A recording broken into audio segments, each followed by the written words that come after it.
When I was 12 and made my debut, sort of debut, I thought that I was merely just a flash in the pan, and if I was lucky, it would maybe last a year.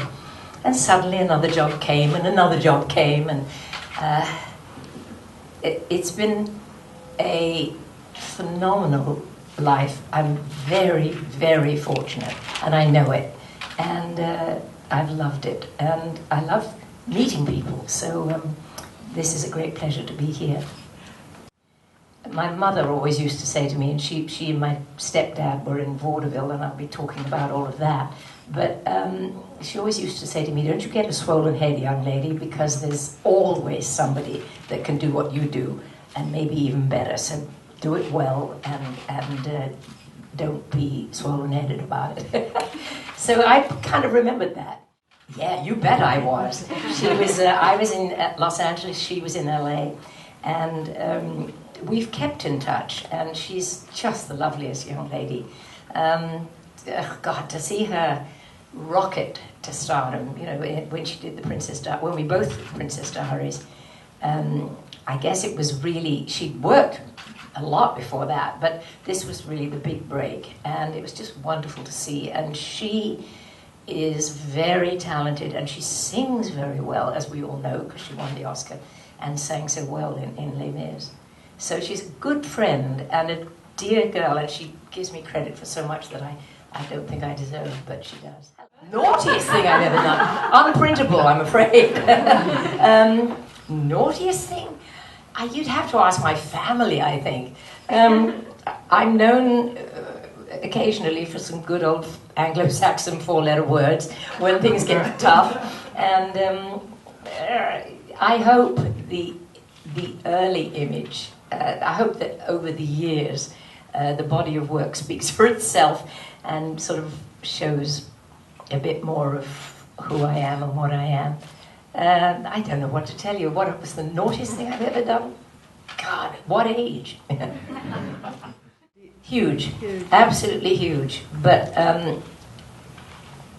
I speak about this. I'll speak about it tomorrow night, so I don't want to give away too much. But I was bemoaning my loss of voice to my daughter and Emma when I was writing one day. I said, God, I miss it. And I do. I mean, there's nothing more beautiful than singing with a big, big orchestra. It's just so inspiring. And I've had music my whole life.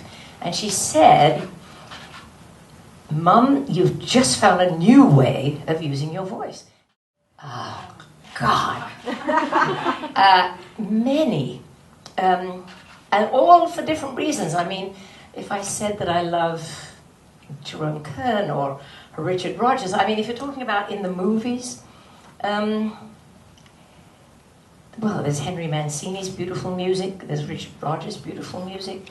How can you say, I say it this way, if you had 8 beautiful puppies in a basket and you had to say, which one do you like the best? How could you? They're all delicious for different reasons. And it's a stupid analogy, but you cannot say that this song is more beautiful than that. And the one thing I can tell you is that I love songs. For me, lyrics are maybe even more important than melody, although when you get them together, it's heaven. I love Norah Jones, I love Beyonce, I love, oh God, there are just so many. I love people with a slight jazz-oriented theme to their music. It depends on in which category. In terms of my favorite kind of music to listen to, I mostly go for good old pop classics or classical music itself, which I love. You have to tell me, when are the All Blacks playing? Is it this weekend? Friday. Saturday. I wasn't sure if it was Saturday or Sunday. Oh, that's going to be such a match, I tell you. And the French are already in town, so boy, talk about a wild night that night.